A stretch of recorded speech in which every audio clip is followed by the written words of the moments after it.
théâtre peut salara. Théâtre, ils ont métier ils ont déstressant un peu. Tu vois, ils ont déstressé tout. C'est au monique pour le qui zenginaye roseka. Ils ont important parce qu'on ne va minimiser rango, genre métier morobo y a batu morobo rata vie. Ça m'énerve de fois que non. Mouta koufi bo persistant stade des martyrs. Bo sombi cercueil il y a 1 million, je sais pas moi, $5,000. On va faire quoi avec ça? On n'a pas besoin de ça. Des son vivants, il y a payer $5,000 des son vivants, il y a $10,000 ou soit attends un ministère n'a biso arrêt qu'il tire à chaque fin du mois à sera 500 balles, à sera $1,000 par rapport à mon salaire au salaire. Tu vois, ça énerve. Et ça qui me tient à BBM. Et qui me tient à BBM, vous savez, succès moutera succès moutou. Et toi la moutou. Munda moutou zara munda moutou. Tu ne peux jamais jouer mon rôle. Na rejouera jamais rôle nao.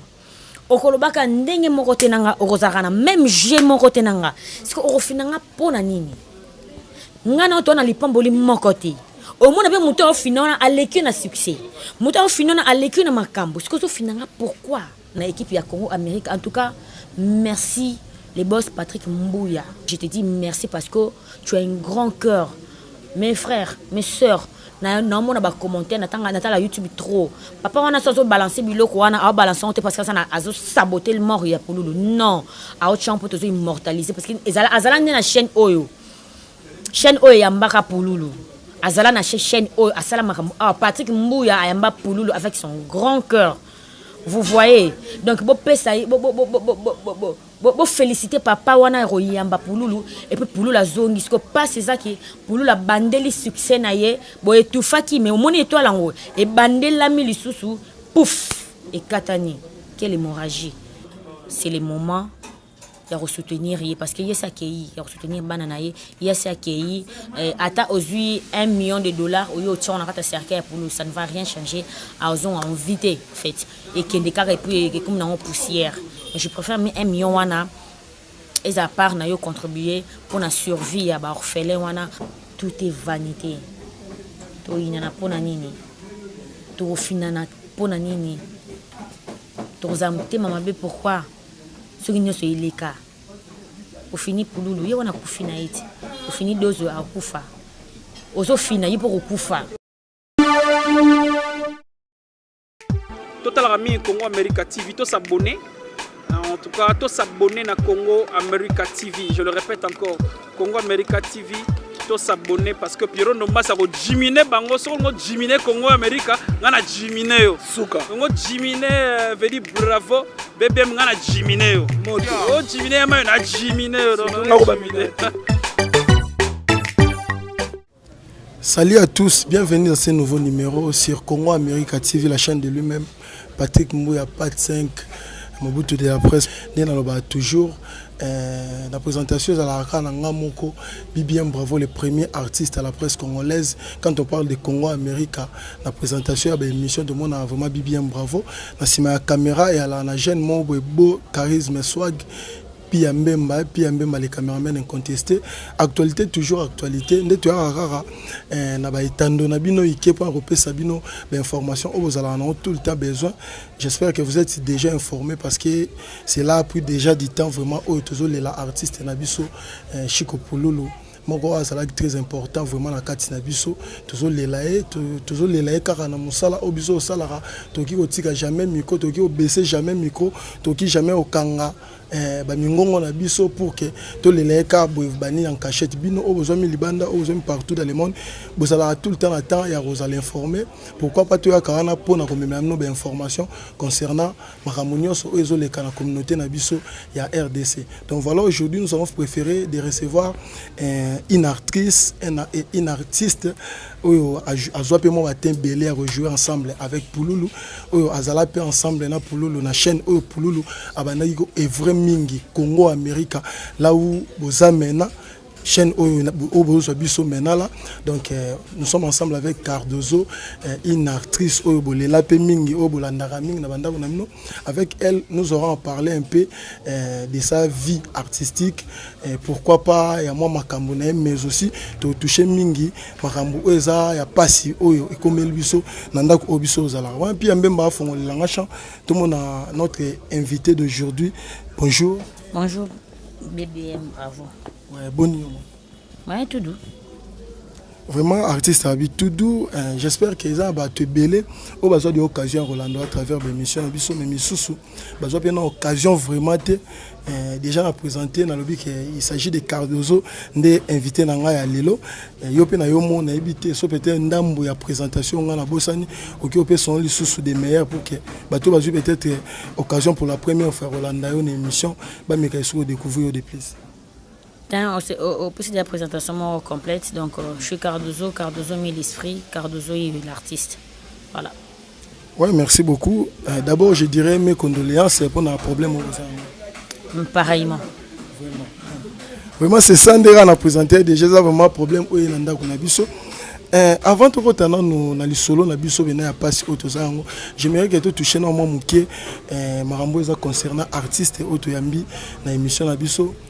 Cardozo va te belé va tout na biso mille esprits yo mo po cholo bango na ngena tout na ngotango yebima na mnoko na yo mo so yo ko expliquer bateau bazara déranger ya koyeba un peu signification vraiment ya comprendre mille esprits et là ça va vraiment BBM et ça message mo rabisanga makambo oyo zana facilité à comprendre que le koyeba on pété pour comprendre tes solutions tout donc mille esprits c'est mille esprits.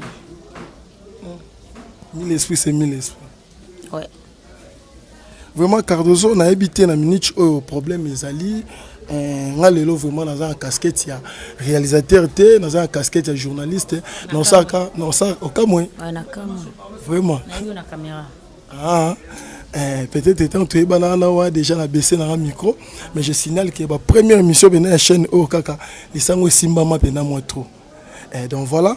Le hôtel Maza casquette oyo na olinga ming vraiment tout na question kaka na tendance wana ya chroniqueur na ebike pasi ezubino na ndako obino bozalaka na ebité na temps oyo bozo marcher comment ba activité bo tena nous pose maramunion sokezo les gagner pour le tournage to che pause mais abiloko to salara déjà avant que mon pour le ne meure.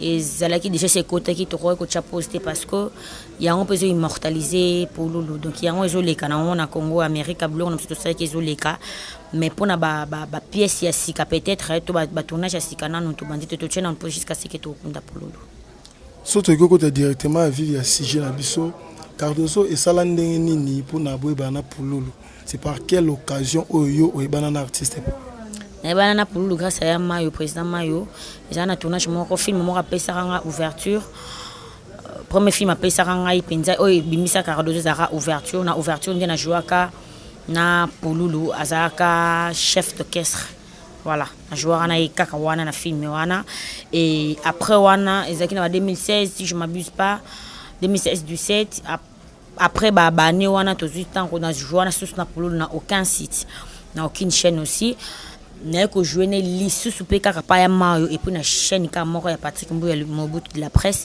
Congo America TV. Ouais. Ouais, so expliquer biso vraiment j'espère vous expliquer déjà les boyebana qui pour Loulou azaki vraiment nani pour na yo. Bien que boyebana qui boza binonyo so ba artiste boza binonyo ba acteur bo jouer ensemble mais j'espère que binonyo sont des bozalara boza ba même relation te boza ba même considération te ce que expliquer biso d'une manière approfondie pour Loulou azaki vraiment nani pour Loulou représenter vraiment quoi pour toi d'habitude na sala camaraderie beaucoup plus na ba mbali ke ba basi parce que bana basi simba rapenza te vie comportement na comportement basi et puis vie ndenge na zala kanda mukusi na bana basi simba rapenza te bato ba supportanga mingi za ba mbali pona ko silikananga mais ba bande ba kitanga ta parmi bango ba mobikisi BBM bravo mayonnaise ba ya modé ba chouké lianza mon pote moi prévu na ngam lianza ainsi que pour Loulou donc pour Loulou c'est vraiment c'était parce que ma disparition a été c'est vraiment mon frère, c'est vraiment un frère oyo. Tamsus na membre famille na zora temps écoute na bango tamsus 2 fois par an, mais avec Pouloulou ton aux occasions écoute na 3 fois, 2 fois par semaine, 4 fois par semaine et puis tamsus des temps type pourquoi. Donc tu yebana ki ba délire moi miki et tout na binde ngeni tamsus soit silika kame. Ya malamu pas Pouloulou al manifester la kanda penza te. A cause za na kanda parce que kanda na ngamingi basikela nga mingi pour na retard. Kanda na ngamingi tamsus cause na kanda na retard mais en mélangeant ça semble mo solo li donc c'est vraiment azam mutu moko bo oyo je sais pas comment dire à marquant na ba bloqué belé je sais pas comment dire et puis c'est parmi bateaux na ko jouer na mon santé ko jouer na santé dans le sens que na sekara trop ce botali janvier na lesara mayonnaise pilipili na zama lianza na loba on a making of batumi balé na kokara na santé za Pouloulou na lianza ce sont des gens qui sont jouer na bango je me sens à l'aise et puis ceux qui gagnent on est ça 30 minutes laissez-moi vous dire que ça t'a 45 1 heure de temps pour niveau ba couper ko za la roseka pas c'est ce que roseka on a tiré kana mutu moko lianza. Vraiment, vous sentez quand des artistes, vraiment, cela prouve qu'il y a souci vraiment ça, qu'on perd d'être cher comme Chico Pouloulou, toujours les laka quand on n'a pas les choix, nous avons décidé que les gars même Bible déclare que tout rendre kaka gloire pas naïe parce qu'il y a mettre il y a circonstances et des temps donc biso batomukili tout ça na biso na choisi.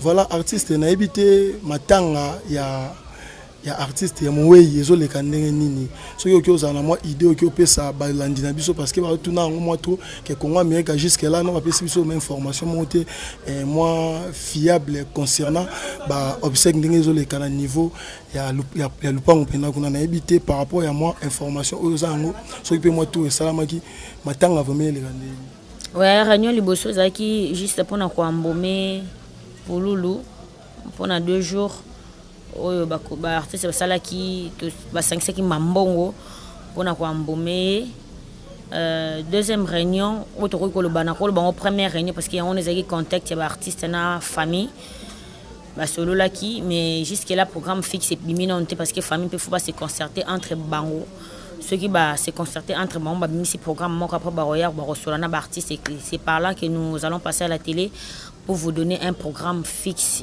Il y a funérailles, il y a Pouloulou, mais jusqu'à preuve du contraire, Pouloulou a toujours un manque à 51 ans, toujours continue toujours les laïna, voilà. Vraiment c'est ça, artiste Pouloulou, Azaki Moko, il y a artiste à Congo, et pour le Congo, pour l'art congolais, pour la comédie congolaise, vous sentir disparition à Pouloulou et causer nini na art obno. Un grand vide. Je vous dis un grand vide. C'est vrai que nous avons la potentialité, tous les artistes et belé. Mais laissez-moi vous dire, comme Cardozo, il n'y a pas d'eux, comme BBM, il n'y a pas d'eux aussi. Et puis comme Pouloulou, il n'y a pas d'eux non plus. C'est-à-dire, attends, mutu moko ba ye photocopie na original ko kanaka te. Ba Pouloulou baza. Tant mususu na ba ye bani pété. Tant mususu ba ye bani. To ba mususu ba robima. Mais comme Pouloulou, il n'y a pas d'eux. Un grand vide, là, je vous dis, c'est un grand vide. C'était un artiste, on avait Azakina, il avait en fait tout. Azakina nyonso, donc, c'est-à-dire, alors que forcer comédie n'a été qui bozengi n'a été. Alors que forçant en fait, c'est-à-dire, et nous y a des comme ça, kakaboye, voilà, bêtez le comme boye, you me comprenez. Et bimeli wapi, voilà, donc, il y a un qui Pouloulou. Il n'y a pas de. Il y a pas de. Il y a un grand vide. Il y a un grand vide dans notre comédie congolaise. Il y a un grand vide dans notre théâtre congolais. Comme Pouloulou, Bolimbi Sangai, ceux qui n'ont pas la tronine, mais comme Pouloulou a Ozalati. Photocopie Baroya, mais comme Pouloulou nde a Ozalati. Tu perdre monument, mon remarquage, tu perdre qui zengi. Tu perdre vraiment qui zengi parce que mayonnaise aza qui zengi, mazana aligné na qui ba qui zengi. Aïda aza qui zengi, azana ba aligné na qui zengi. Ya ba c'est-à-dire qui zengi mais ce que ça ya bana mikio ba ça ba capricieux et tout. Mayonnaise aza ba qui zengi moko bo vraiment ce que pour la sala qui zengi moko bo atanga soité mais c'est déformant asalaka makambo moko bonde mutu bela menechite c'est dit comme pour lui à ozalati surtout que beta moi mon ke li solo sur ba privé na oyo ko ke pe oyeba vu que tu es absolument AP na ba oyo ta famille parfois il y a beaucoup parmi les Arabes beaucoup pas trop de fois na année mais pour nous le bando passer pas mal de temps vraiment peut-être que OK peut oyeba moi mon ke ba privé na habiter pour nous alaki père de la famille atiki bana ou comment ouais le père de la famille moi c'est na bana atiki bana atiki na moi c'est voilà mais détail oyeba nombre bana ou quoi je sais pas pour Loulou père de famille atiki bana atiki na moi c'est vraiment soutien à gouvernement au ministère oyo régisseur na bino ya artiste na habité ezo le kandeni par rapport à moi constant et organisation ba kandenge et prétendre aux bon mona ke bani quand même ba kambiambo ka bato baza oyo bazali kolo ya makambo oyo côté gouvernement disons ndeka to ba ministère ma mutunde ezalaka de sala ma comme dans pays nous na habité par rapport à pays na biso de bomona ya makambo na obsèque ya pululu tout comme na makambo na bino ya ba arka onde osalaka ça passe vraiment comment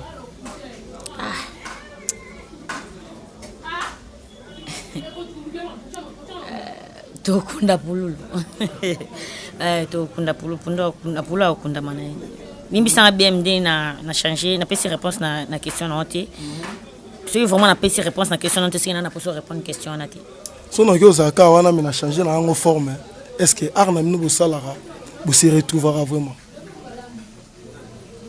on se débrouille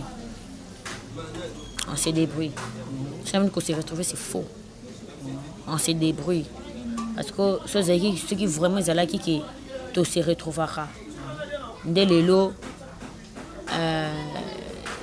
tu rôles les canaux la télévision tu pour le bas oh azana pour ça soutien voilà atteindre un numéro boy c'est aussi un soutien c'est parce que on se retrouve pas on se débrouille c'est vrai que mon tout ça a coufi ma cause c'est ça la rare moi genre mais tu me diras pas que ceux qui me conduisent mon robot coufi bon quand la télévision on a pour ça soutien non c'est vrai que ba enveloppe il y a mais il y a n'importe que non il y a représenté mes condoléances voilà mon enveloppe ça la moi genre mais jamais tu vas rouler que là on a télévision celle là on va nino ceux qui te le belango que non on a pour ça soutien on a pour ça repéter dans bon atteindre un numéro tel c'est qu'on ne se retrouve pas parce qu'il y a pas c'est ça qu'on se retrouve pas on travaille dur parce que ça quand tu vas bloquer on surtout un ça fait péter les plans mais bon on va bosser on travailler kaka ce n'est pas parce que conjoncture à mort ce n'est pas parce que ils en a battu au fina balingi teke art ezala je sais pas tu sais même na mort nyo surtout c'est vrai que foot c'est ko zala c'est vrai que musique ko zala théâtre peut salara théâtre ils a métier moko ils a déstressant un peu tu vois ils ont déstressé batou c'est au monique pour le qui zengi na ye roseka ils a important parce que ne ba minimiser rango ba bimisa rango genre métier moko boy ya ba batou moko ba rata vie moi ça et puis ça et tina pour ça na côté armée na lettre ba pentagone mais non côté puis armée tu vois un peu et puis ça ba kanda et ça énerve parce que biso to travailler boy attends moi je sais tout le barango et tant que tu bien au comango et tant que tu peux ndenge mona bato bazo sala na fonction publique et tant que tu peux ndenge mona bato bazo sala je sais pas moi où tu vois donc tu négliger un métier OT c'est moi ça m'énerve de fois que non muta kufi bo pesi stade des martyrs bo sombi cercueil il y a 1 million je sais pas moi $5,000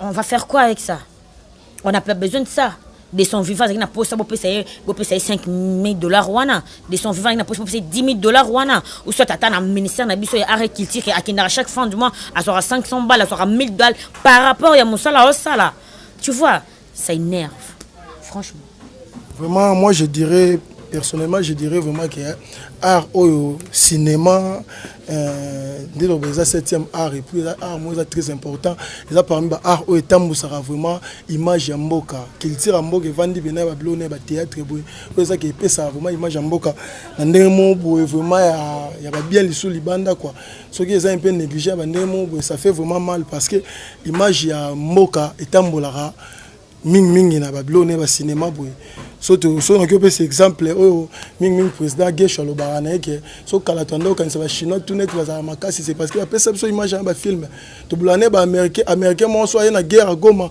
agyo simba arme moko abomi ba soda nyoso c'est parce que zo ba image wana par ba Rambo Arnold Schwarzenegger et tout ça donc voilà pourquoi pas art na biso pe oyo théâtre cinéma oyo ils a valorisé ba ndemo boy donc voilà quoi donc côté on a vraiment même biso oyo tozape na moi part na ba marambango et ça là vraiment bien té vraiment maman Nangai Cardozo mon artiste préféré je peux dire ma star j'espère que malembe na suka élément na biso mamora o choloba o na ngena tunela mo ba question belé mais quand même au fond déjà ça le cas bien on le peut vraiment très bien j'espère que bato ba na biso ba comprendre vraiment mon message mon dit de manière brève mais va comprendre vraiment ce qui est essentiel na habité quand o choloba vous vous débrouillez ndé bo se débrouiller à bongo et arrivant na tamo boike succès zali bah tu peux soutenir yo de part à l'autre bah tant mo boza que succès sali pe mondenge bah tu vas boire ici yo moi va soutien les ala ça vraiment soutenir toi sponsor ça vraiment soutenir je sais pas si ça arrive comme ça ou et la ra que sont déjà bimana yo même ba mikolo dans la top tous en top té peut-être côté vie banini ça non quand mon été qu'est-ce que tu peux expliquer c'est faux fanatique à lokwa nzinzi ça dit pour mon andi sur mon vraiment andi basé belé sika wana seke bali kola manga moko boetila c'est bana bolongo ka manga wana moko mi balo mona ka bolongo ti mona bana place na vena tikali nzinza zati fanatique a bongo fanatique lingara amona ka star na est toujours en scène ye ça là est bien ato boire ka été mais biki non master à moi amona ka so mona li souté c'est fini ba bosanyo succès pesa nini et sili ya bato bazana baja kofina bato moi ntango kofina oboye succès sili à moins que ozala na bato ba fidèle qui na ba commentaire ba réclamer yo te to na posta bozong c'est la biso dozo to a place bana so bocheki Cardozo ngozala plus mieux bocha Cardozo wapi bo fina Cardozo voilà ba fidèle baza mais la plupart ba bossa na rabatika ba mona na mongo yete voilà ba mona rote voilà parce que la bon blo asikate baro lando rati wa ba fidèle baza ba réclamera ba star na bango na ba commentaire to mona rango mona ba commentaire na te place pour na falloir de Cardozo zala Cardozo zate pour anini voilà donc succès la ndara sur artiste ça beaucoup plus na scène à prester aux autres talents aux mise à jour à tout moment voilà donc c'est un peu ça.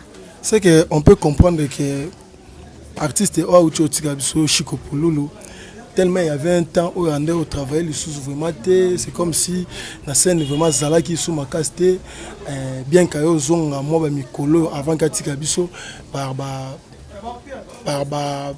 boss il y a la chaîne au bazala qui na amour il y a rochaye les sous moi mingi na scène on peut comprendre que banini ceux qui tokyo calculant on ndenge que crise cardiaque mandenge la mutu qui peut-être mutu qui a ba souci belé tout ça on peut comprendre que artiste azaki pe na ba souci par rapport à yé ou azaki le besoin ba succès belé tellement que et comment qui un peu diminué peut-être yango pe et causer mort à subir maintenant. Je dirais ceci ba fan na biso c'est un message on a trouvé que fan azala fan ya star moko botika bangote Monica à la place de comprendre que star ana ba fini star ana amona na te bo se mobiliser au monde na ba commentaire ba tout ba tourner film bo commenter pour na bangote bo commenter ka pour na star ba fini pour na star amona na te bo sala rango bongo et ko pousser ba tout ba tika au final ba tout et pousser ba tout ka to ba fini ki ba sani ba zongi ba réclamer ye bo e bisa bana ba kolo site que non Kingandi TV to ana posta ya pululu zongi c'est la biso pululu toi na posa DiCaprio boti la biso DiCaprio toi na posa voilà bo se mobiliser bo sala rango bongo mamba ko fina oyo finaterie ko sila eza ki mutema na BBN et qui mutema be vous savez succès mutu era succès mutu et toi la mutu munda mutu zaka munda mutu tu ne peux jamais jouer mon rôle na rejouera jamais rôle nao okolobaka ndenge moko tenanga okozakana même j'ai moko tenanga c'est que okofinanga pona nini ngana to na lipamboli moko te au moins avec moto finona à l'équipe na succès moto finona à l'équipe na makambo ce que so finanga pourquoi na sali nini na zana nini kaka pour mon étoile mais non étoile n'engisa ka pour na yote eza pour na bato belé étoile n'engisa pour na bato belé bazana pour profiter na étoile nanga ce que yo ko étouffer pour na o gagner nini ce que étouffer bon et puis je meurs aujourd'hui je viens pleurer mais attends c'est quoi ça ngaba finanga na 2016 alors bango ba finanga na 2016 tant na bimina fima mayonnaise ouais ba mode après finaterie et yaki ya finaterie coterie au monde ko tchaka été au monde ko yebana et puis na yebanga bato ba sala yango mais mon rédempteur est vivant, il s'élèvera le dernier, mais l'esprit manifeste-toi. Les loyo, dozo azana ekaka. Et puis les loyo sont finis sur dozo. T'inquiète. 2016, 2017, 2019. Nazoko 2019. Au fini les sous. Mais attends, on est en 2025, il y a souci, il y a ma casse et ils assument l'esprit comme une force métallique. Vous voyez? Donc ça n'a rien à voir. Tout ce cas, mili miyoko fina et quoi apporter et l'autre côté. Bon, on a yo, non, on a un côté. Yanga peut rezoiter. Place nanga au remplacer té. Et à quoi bon yamute mabe? Tu ne seras jamais mon frère. Tu ne seras jamais ma mère. Moi non plus ta fille. Et alors? Et le reste c'est ça mon sala comme boss et puis c'est fini. Et toi il y a BM, il y a BBM, et toi la Cardozo, et toi il y a Lianza, et toi il y a Mobik ici, et toi il y a Michaud, et toi les Chouké, et toi la mayonnaise, tout sangi sont il y a un modé. Pour éclater et ça de batu joie batu équipe non yango bomo na équipe ya Congo Amérique en tout cas merci les boss Patrick Mbouya merci beaucoup aux Alana Kinshasa tout le monde en a été mais je te dis merci parce que tu as un grand cœur mes frères mes sœurs na mona ba commenter na la YouTube trop papa on a so balancer biloko wana a balancer on te parce que ça na azo saboter le mort ya Pululu non a autre champ pour te immortaliser parce que azala na chaîne oyo chaîne oyo yambaka Pululu azala na chaîne oyo asala makambo Patrick Mbouya ayamba Pululu avec son grand cœur vous voyez donc bo pesa bo féliciter papa wana royamba Pululu et puis Pululu la zongi ce que passe ça qui Pululu la bandeli succès na ye bo etufaki mais au moni étoile ngo et bandela mi lisusu pouf et katani quelle hémorragie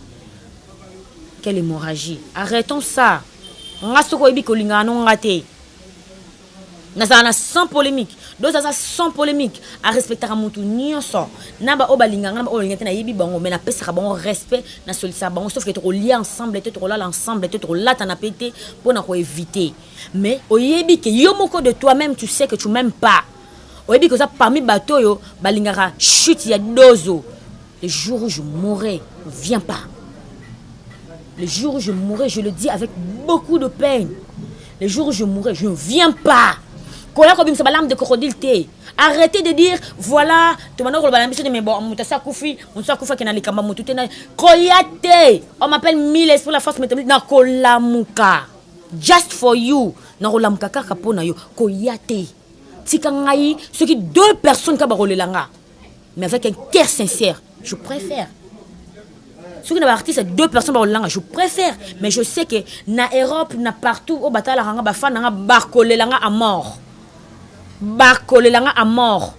Mais ceux qui ont deux personnes parties barkolelanga, je préfère. Ceux qui ont deux bateaux barkolelanga, mes filles et corps fils, mes enfants, n'a préféré. Mais ceux qui ont pour battu 100, 10 000 balles, mais des hypocrites. Koyate, boyate. En tout cas, boyate. Voilà. Heureusement que vous fait les lotés,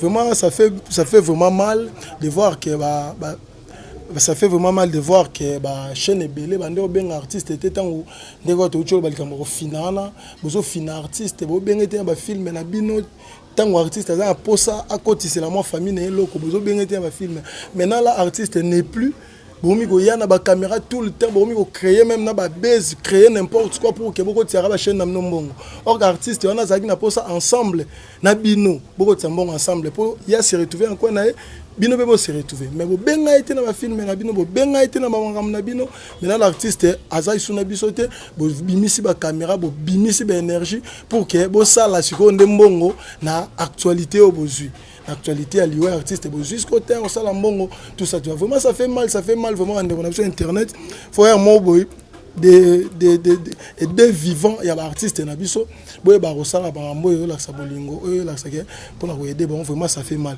Mon artiste Cardozo on tourne sur la fin il y a émission nabiso na habité monde de la fin no ki ozanini par rapport à Marmonioso to solo. Ouais, je paie à son âme, pour le paie à son âme. Non, Bossana Rao jamais. C'est venu belé, donc paie à son âme. En tout cas, Botika la veuveté, Aza blessé, n'a pas si on a recouvert la mobile et puis parce qu'il y a recouvert la mobile brusquement comme ça, aux allants qui n'avaient bien dit quoi à Koufika à Bouatika le bâté, n'a pas si on a Botika la veuveté pour la Tikibana. Ceux qui vraiment linga pour nous, ceux qui vraiment acceptent l'issayo, c'est le moment de soutenir parce qu'il y a ça qui est soutenir banana, il y a ça qui est à aujourd'hui $1 million au lieu on a cercle pour nous, ça ne va rien changer à ozon en vite fait et qu'il des cas et puis comme dans poussière. Je préfère mettre $1 million wana et à part na yo contribuer pour la survie à orphelin wana moi ça na posa ateka moi ça na posa ça quelque chose pour na bana et puis bobo sanate dans on poulo la kufaki on a 3 heures wana moi on a déjà bana ekobela donc c'est que moi on a fois l'indélabation vraiment appropriée et y a mon bébé il y a 3 ans fois l'indélabation na yé appropriée voilà donc totika la veuveté tous les fans de Pouloulou ils alertent bota na ba mission bo mona numéro ya moi si ya Pouloulou botinde la yembongo botinde ba contribution na bino pour beaucoup la ba orphelin wana et pour na yemoko parce que azali moi oyo abano ko manande ko na biso moi si na yandako na star na bino mais on est là on est vraiment des toi n'a pas si donc toi vraiment n'a pas si moi on a biso on dirait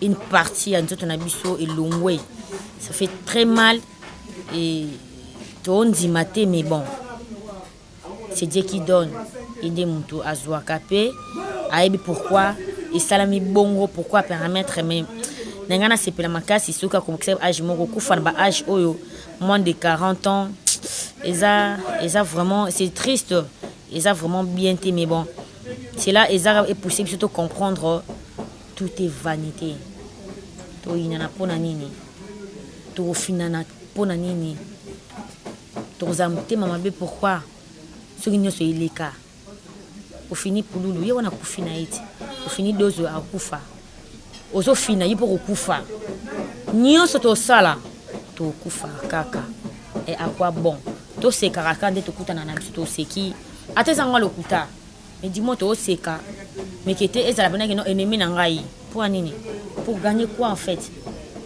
et bela masumo biso to sala na mokili yemei akomisa biso be ennemi te hein et bela makambo to salaka soki ko misa motema mutu mona mbindo to za nango bo soto to zala nango mais il est toujours là juste et puis fidèle à nous pardonner puis d'oublier pourquoi pas nous biso bato a sala ba être humain o sera cheka bo un clin d'œil bou OK et comme ça biso na niveau ya comprendre en fait ça là c'est rien du tout. C'est absolument rien. Mbongo, et c'est le côté, mitou, c'est le côté. Barol, autres choses en théâtre, c'est le côté en fait. C'est le côté. Aimons-nous vivants, oui. Mais, attends, il y a hypocrisie. Aimons-nous vivants, notre salle en côté. Bien, notre salle en côté. Vous comprenez? Attends, notre salle la campagne. Prière. Aimons-nous vivants. Tozo ganga. Bien, moi je te dis, hein. Tanga data lelo. Et loko émission bozon qui sango deux alobi et mon vivant et ko salamaka té tant que mitema na biso zambindo et puis mitema na biso e ko changer ka té mes fans ngana zo sabino moi mitema na biso o biso e ko changer ka té et puis ezaka pa na biso ba artiste comédien ça partout les aba musiciens les aba football les aba partout e ko changer ka té parce que ya biso ya mabe makasi parce que biso ba éducateur ya masse surtout on a bolingo te ça passe pour ba fan biso de toujours enseigner bolingo fait mais moi je veux dire et mon vivant éthique de salamate parce que to lingana rat mon biso to lingana raté mais le cola to lingana raté parce que faut yeba que notre lingana raté pour comprendre na ko tchali kolona nga wapi et lo kana na ko sima na ko sima teneti deux azaka méfiant na mamunyoso na se méfiant na nyonso na simba ke lo ka mutute pour na yeba que to lingana raté ata to jouer na to se kana que to lingana raté na simbaka eloko ya mutu te mpona koevite yo mpe kosimba yanga te. Mais soko yibi yanga etali yo oyo omona, soko yibi yanga nde etali yo ninga loko na yibaka ya mutu te na simbaka ya mutu te. Bon, moi je m'en fous, il y a aimons nous vivants, mais ce qui est sûr, moi je sais, nous avons un problème à Moutouté, ni na hypocrisie, ni na nini, nous avons un problème à Moutouté, raison pour laquelle, bon, moi, trop, et surtout, il y a Mibali. Et tout ce que je peux dire, c'est que on est en deuil, tout les lapouloulou en paix, tout éviter la polémique, bidon. Celui-là fait ceci, Tony n'a pas besoin de ça. On a pour ça à se reposer. On peut y aller qui t'en aille en fait. Parce que l'autre mon côté c'est au hasard. Et l'autre mon côté est à l'accident, est à la nini. C'est Dieu qui permet tout ça là. Le quoi on m'a permis qu'ils attendent pour Loulou, qu'il repose en paix. Aux essentiels, total à ce que nini pour Loulou, à Sali, à Tiki, pour tout l'andel. Voilà. Merci beaucoup, c'était l'artiste Cardozo, ensemble avec BBM Bravo, l'élément autoproposé Bino sur Congo America TV, la chaîne de lui-même Patrick Mouya. Pour finir, je dirais juste merci à Pia Mbemba, au Azomagi na sima ya caméra, pour nous faire une image où il y a des toko, des cas bolinga toujours kozwa, la image namno est vraiment belle na Congo America. Donc ces belles images, vous aurez encore qu'à la Congo America nulle part ailleurs. Donc voilà pourquoi je dis une fois encore de plus merci à Pia Mbemba qui était mon réalisateur derrière la caméra pour aujourd'hui. Bye et au prochain numéro.